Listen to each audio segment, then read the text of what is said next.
Hey Coven, welcome back to the Heathen Hedge Witch, or welcome to it if you're new. My name is Runa Strong. This is my channel where I like to talk about witchcraft, paranormal, paganism, mental health, basically everything under that massive spiritual umbrella. Today's episode is about Spoonie Witch tips. Today's episode is about Spoonie Witch tips. I feel like no matter how I say it, it sounds like I'm accidentally saying chips. Maybe I'm just hungry. I don't know. Today's episode is my top 13 Spoonie Witch tips. If you're unsure of what a Spoonie is someone who might struggle with energy, whether they have a physical disability or a mental disability. Maybe they're just struggling from spiritual burnout right now, and they don't necessarily have any disabilities, but they're still struggling to maintain just the basics. And I just wanted to give you guys some advice and some tips for different practices that you can try when your energy is low and you're trying to stick to a daily practice or something like that. You're trying to follow the moon phases, whatever your goals might be this year. Here's some tips to help you stick to them. Thanks for watching, and consider subscribing if you haven't already.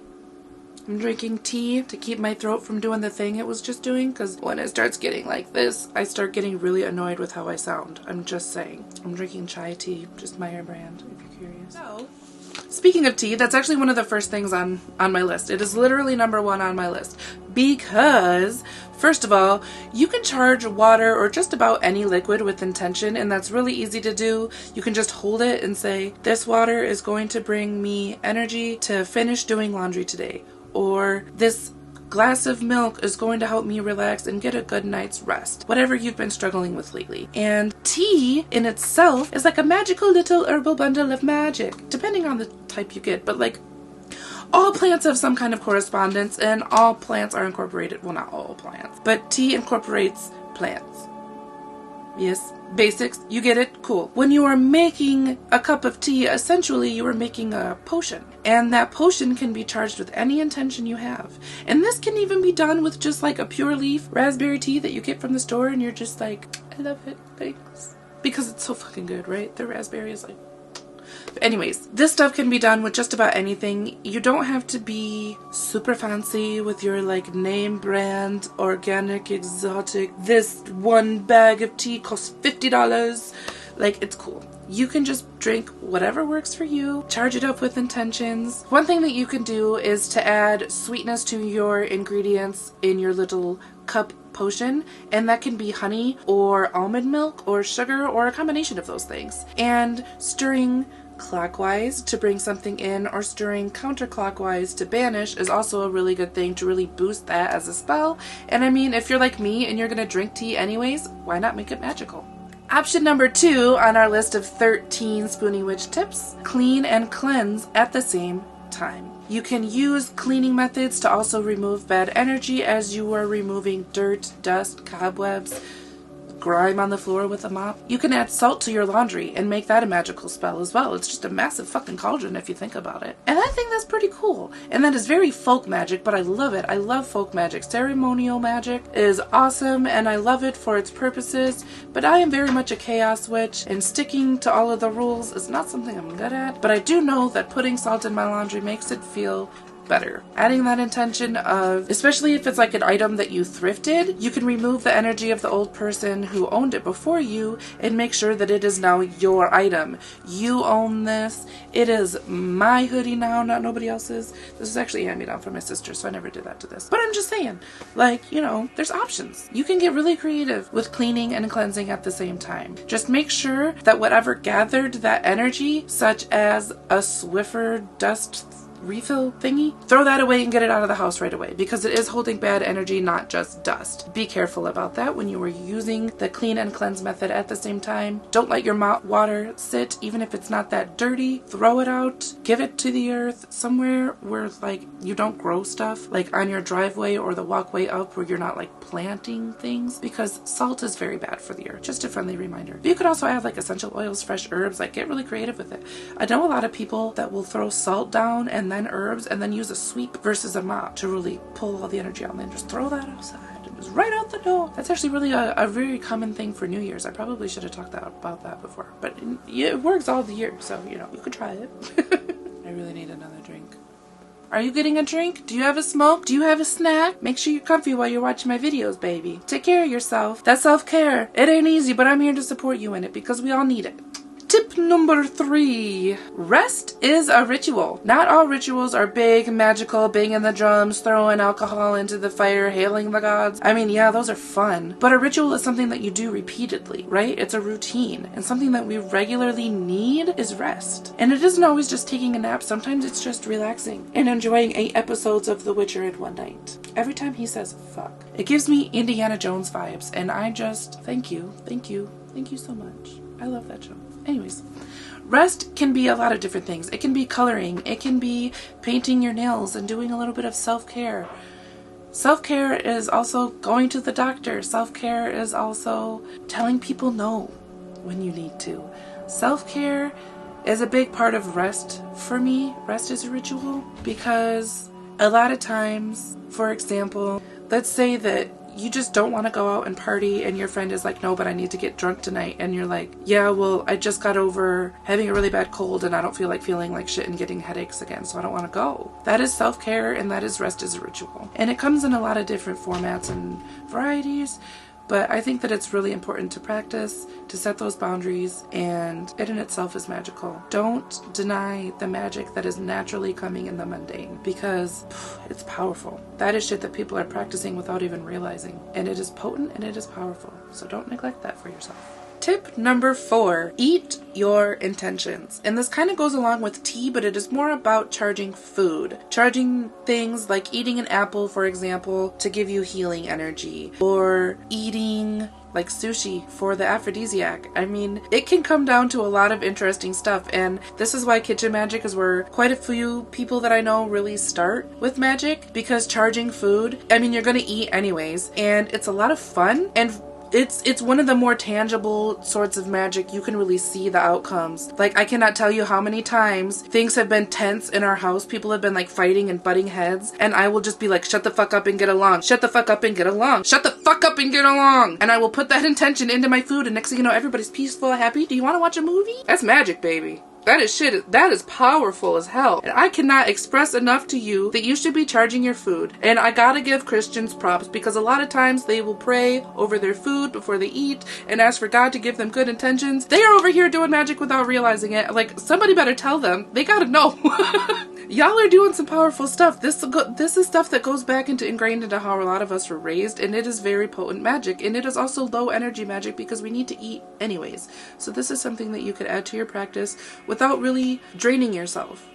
You know? Some things that I wanted to suggest for you guys as food associations, because eating your food might sound like, what? To some people who have never considered intention in food, but there's a lot of herbs that you could add to just about anything that will boost it. Herbs are very, very potent ingredients, and they're easy to add. Cheese or dairy is very grounding, and it's also good for manifesting, because something that is grounded is aligned with the earth, which is aligned with money. So keep that in mind. A pizza with tomatoes, cheese, wheat, that's a manifestation spell right there with those 3 ingredients, at least. So something else, beans are very good for cleansing. I make a bean dip at almost every event that I go to, and I don't even want to anymore, but they'll be like, we're doing tacos, who's making beans for the vegetarians? And I'm just like, well, obviously you want me to make my bean dip again, because I just feel like, duh.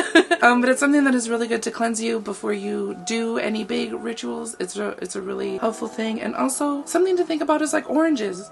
Even just adding a splash of orange juice to your smoothies in the morning could add a creative boost, could add the energy of the sun, that good vibes, the success, the happiness, that could be added into your drink if you decide to drink your breakfast like I do with fruit smoothies. I mean, the opportunities are endless, but those are some of my favorite ones that I thought I would share with you guys. Number 5 is go outside. Yeah, I know I sound a lot like Jacob when I say that, but he says it for a reason, and that's because all of the elements are outside. Air, water, earth, fire, if you decide to have one. All of them are outside, and they can help you feel connected. They can help you feel grounded. They can help you feel cleansed. They can help you feel alive again. And I think that is such a benefit for people. When I hear people talking about feeling disconnected, and then, oh, I don't have the time to go outside. You can literally stand outside on your porch porch for 2 minutes and just let the breeze wash over you for a second, or let the sun warm your face. It doesn't have to be like always going on a hike for 3 hours. You can literally just spend 2 minutes outside. Just like meditation doesn't have to be for 5 hours, neither does going outside. It's just the matter of connecting to the earth and her elements. That's the point of it. Go outside, dip your toes in the water. Like I said, have a fire, play in the earth. My favorite thing is gardening when it comes to grounding with the earth. That's my favorite way to do it, is to give her more plants and to play with the, like, to feel my hands getting dirty. You know what I mean? Like, God, I'm such a filthy heathen, but I love it. I really do. I love getting outside and feeling her. You know what I mean? Like when you dig down and you get to that rich clay, oh my God, that feels amazing. I love just like making little balls of it before I get back into gardening, because I just love playing with dirt. I don't know. I'm not the best gardener. I'm not gonna lie. I did not have very much success last year, but I still enjoy it anyways. Part of me thinks it's because I chose not to do sunflowers last year, and I always plant them for Freya, and I didn't, because to be fair, it took a long time for the frost to go away, and I was extra depresso, but I'm gonna be working harder on that this year. I'm in therapy. We're doing better. So anyways, moving on. Everybody's favorite. A lot of people got into witchcraft or spirituality because of them. Crystals. Yes, the shiny, sparkly mineral rocks we just love so much. Oh man, and that's because they make us feel some kind of way, right? I mean, even my he's not very skeptical, but he's still kind of a skeptic partner. He's a practicing pagan, but the witchcraft stuff, he doesn't understand it, but he appreciates what I can do and he tries to help me. And he has seen the way that selenite keeps our electronics working, and there are times when I come down and he's like, my phone wasn't working, so I grabbed your selenite, I hope that's okay. And he's just like got my wand, and I'm just like, is it helping? Yeah. Cool. And it's very like Tia Dalma, like, if you don't want it, give it back. Like, one of my favorite things about crystals is that they are so multi-use. You can wear them as a talisman. You can meditate with them in your palm. You can throw them in your bra if you want to, or in your pocket. You could use them in spell work. I use my selenite wand to cast circles if I'm doing big spells like I did at the healing retreat. Selenite is so multifaceted. Like, honestly, if you're like, I love crystals, but I don't know where to start, selenite. Because it will charge and cleanse itself. It's not water safe though, so be careful, and it is fragile, but it is super powerful. It cleanses, charges itself, any other crystals that you put with it. It is a very nice alternative if you can't do smoke cleansings, to just grab the energy with your wand and then let it sit in the sun for a few minutes, like by a window, so that energy can leave. But like I said, don't get them wet. They are a mineral and they will dissolve, and that will compromise the structure of the crystal, so be careful with them. But they are super powerful and potent. They're probably my favorite. And like I said, if you don't know where to begin with crystals, get you a selenite, because they will do anything you tell them to. They will work for self-love spells, they will work for protection, they will help you with manifesting literally anything you want, money, a new car, a new job, like whatever. They will help you with attracting stuff, with banishing. Like, they are just, I love them. They're my favorite crystal. Another low energy tip for all of you guys out there is color magic. And I have a big video planned for this later this month to talk about it more in depth, because it definitely deserves its own. Probably all of these topics do, honestly, but that is one that I've really wanted to make a video about for a while, and I have a fun one planned for it, so look forward to that later in January. One of the things that I love about color magic is that it's happening anyway, regardless, and you might as well just utilize it to your strengths and try to add your intentions. Like, for example, I wear a lot of black because it is protective, and sometimes I will wear red for the same reason. Red is a power color, so red and black together is like adding power to my protection. Sometimes when I'm doing intuitive work, I will wear purple. When you start learning about color magic, you will realize how everything is color magic. Everything. Lavender adds to your intuition. Amethyst adds to your intuition. What are they? Purple. Pink Himalayan salt, rose quartz, desert rose, all of them are sort of shades of pink, and what are they good for?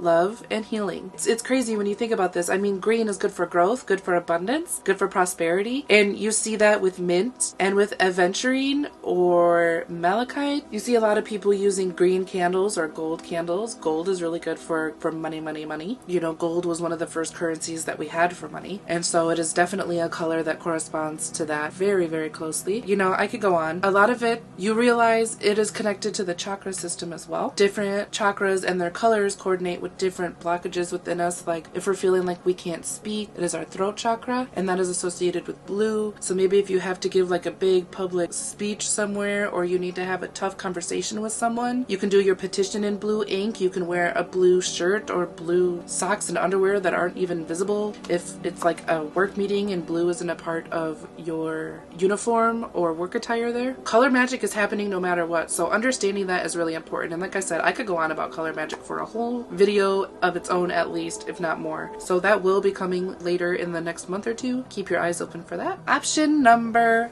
8. We are getting up there. But option number 8 is meditate. And meditate isn't always what people think about, just sitting there and like going, oh. And like chanting really works for people, but some people it doesn't, especially when they're just starting out and then they feel like they're failing at meditating because chanting isn't working for them. It's okay. Meditating isn't about completely going thoughtless. It goes along with mindfulness, and it goes along with just staying present. It's not about clearing your mind of all thought. It is more about organizing your thoughts and making sense of them and setting plans and goals for yourself based off of these thoughts. So for example, if you're having a lot of anxious thoughts about something going on for school or work or something, you can make sense of a plan of how to tackle that through meditation. It is really just taking a moment to be present with yourself, to having a conversation with yourself and thinking about where do we go from here. And it's not just like your inner monologue going on, autopilot, just a bunch of random thoughts. It's really making sense of it, really connecting, being present, and staying grounded in yourself. My battery's about to die, so hold on. We'll get to number 9 in a minute. All right, number 9 on our list of magical Spoonie tips is prayer. And before you're like, wait a minute,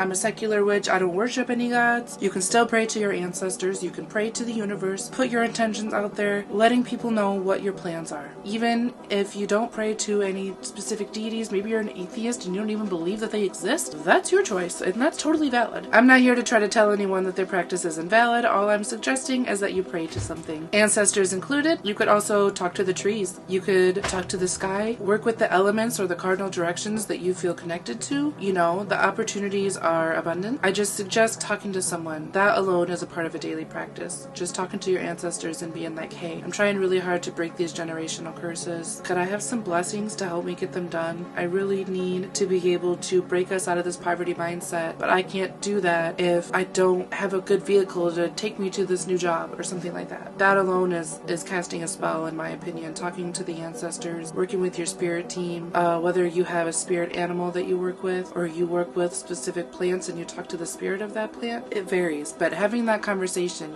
prayer isn't always like bowing down and showing fealty to something divine. It's usually just having a conversation with something on the spiritual side, and you can do that regardless of what your religious practice is. So I highly suggest prayer to someone if they are struggling. That is like my go-to. My energy is the lowest it's ever been, but I still want to do something magical today. That is usually my go-to, is prayer, honestly.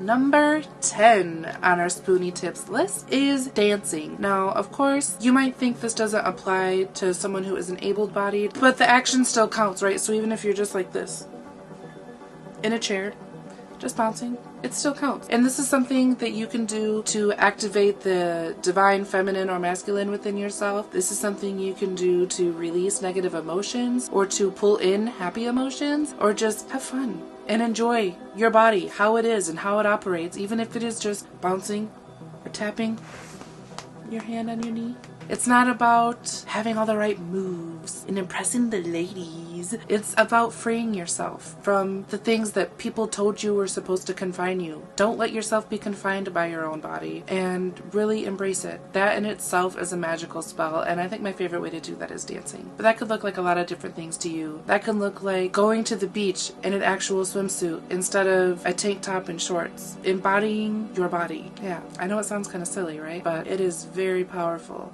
In a society that is telling us to hate ourselves, to be like, nah, I love me. I love me and all of my flaws. I love it. I am so blessed to have these flaws. Thank you to these flaws for teaching me a lesson. Thank you to those people who didn't love me for my flaws. You showed me that you were not meant to be in my life. Thank you so much. Get the fuck out of it. That in itself is true power. And I wish that on all of you if you got this far to number 10 in this video. We've got 3 more left. And next on the list is number 11, Glamours. As you can tell by the algae on my face, I've embraced and some of that today, and I went really heavy with it just to kind of give you guys a physical example of what that can look like. For me, sometimes it's just putting concealers on my really prominent dark circles, and that's it. Sometimes it is just putting lotion on and doing an algae with my lotion before rubbing it in and setting that intention on myself, saying affirmations as I put lotion on my body, or as I wash my hands, say I wash my hands of the bullshit that I was fed today,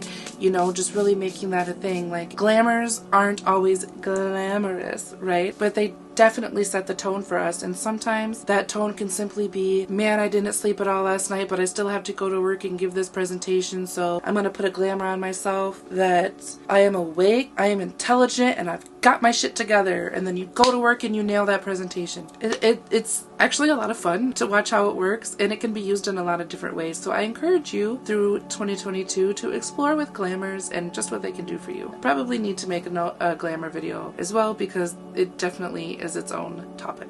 Number 12. We are almost done with this list, and this one is probably one of my favorites, and I don't do it enough. I tend to be a shower person just because they're quicker and I'm a mom, but man, nothing makes me feel so cleansed and recharged like a bath ritual. And it is so simple, and it embodies self-care. It can embody herbalism and so many other things. And you can really cater to yourself with the bath ritual. And you can also really customize just what comes of it. Whether you're feeling cleansed, you had a fight with somebody, or you lost your job and you just want to cleanse all of that off of you. Maybe you just did a big release ritual and you want to take the rest of that off of you. It is such a low energy way, because you literally just let yourself soak in water, and you can put bath salt in them, you can put essential oils in them. I've heard of people putting fresh herbs and flowers in them, which I think is cool, but I also get nervous about my septic tank with having stuff like that in it. Something that I've heard of though that I think is really freaking smart, but you have to be careful about what's in your tea before you do this. But people have put tea bags in, so that way they don't have to worry about digging the herbs out of the drain and all of that stuff. So definitely want to try that soon. I think that would be a lot of fun. Probably won't make a video about that,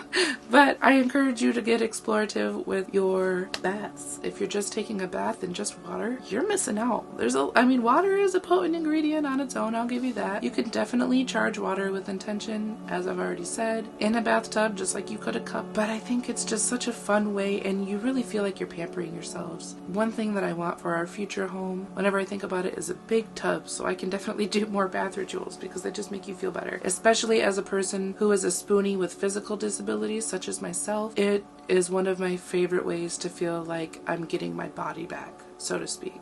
So I definitely recommend that to anyone who has a similar chronic pain disability and is able to get in a tub. I suggest you do that. An alternative to a bath ritual would be to get a magical scrub, like one I made in a video quite a bit back. You can go watch that after this if you want to. I'll put a little card up here, I think is where it goes, maybe over here somewhere. It's gonna be somewhere up here and you can click it. But body scrubs that you can DIY really easily, honestly, really have a kick to them, and you can charge those with intention. You can use those, or even just mixing salt with a body scrub you already have, just like pink Himalayan salt or Mediterranean sea salt. Just mix that in and let that exfoliate even just like your legs, and be like, my legs are going to take me on the right path as you wash them. If you live in an apartment and you don't have a bath, a shower cleanse also works.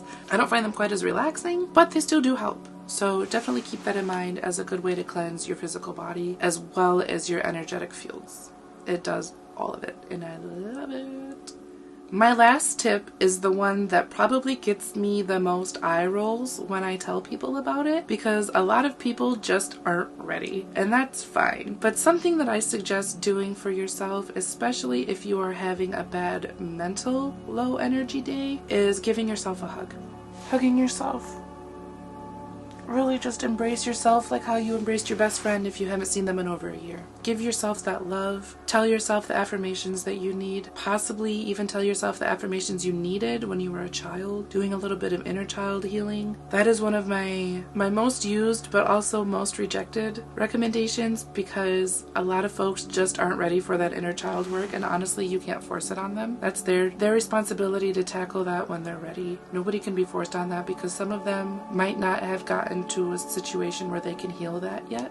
So I definitely don't recommend forcing that on anybody, but I do recommend it to you, especially during, like I said, bad mental health days where you are really struggling, knowing that I might not have a lot, but at least I still have me. There's a Demi Lovato song about that, actually, that's playing in my head now that I've said it, and I love that song so much, and it really embodies the hug yourself mentality. So go check that out if you need to. I don't want to put a clip in here and get yelled at by YouTube, but go listen to Demi Lovato. A lot of their songs very inspirational, and you can tell that they've been on a spiritual path of their own lately. So shout out to them. I love them. Those are my 13 Spoonie Witch tips. I hope you learned something that you can apply in your practice. I know this video is probably kind of a little bit longer than what I've been doing lately, but that's kind of my goal lately, is to make better, more tangible, more thought out and well produced content. And I also am going to try to stick to it every Wednesday this year. I didn't really stick to an algorithm before. The algorithm was kind of confusing to me, coming off of other platforms and trying to figure out how YouTube worked. And I don't want to be a slave to the algorithm, but at the same time, I am trying to grow a community here. So with that being said, if you haven't subscribed yet, but you still made it to the end of this video, maybe you should. And you can also come hang out with us on Discord if you like my vibe and you think that you would get along with our coven. They're way cooler than I am, so you should definitely come hang out with us over there and share your witchy self and your practice. Any parts of yourself that you're down to talk about, we're there to hear about it. I love the way that this is growing so much, so please come hang out with us on Discord if you like. I also have a Patreon where I am teaching tarot and soon the runes, and a bunch of other fun stuff is going to be coming up over there this year, so consider supporting over there if you have the ability to do so. Until next Witch and Woden's Day, think like the madman, Odin himself, and I'll see you in the next one. Love and peace. Bye. Meow.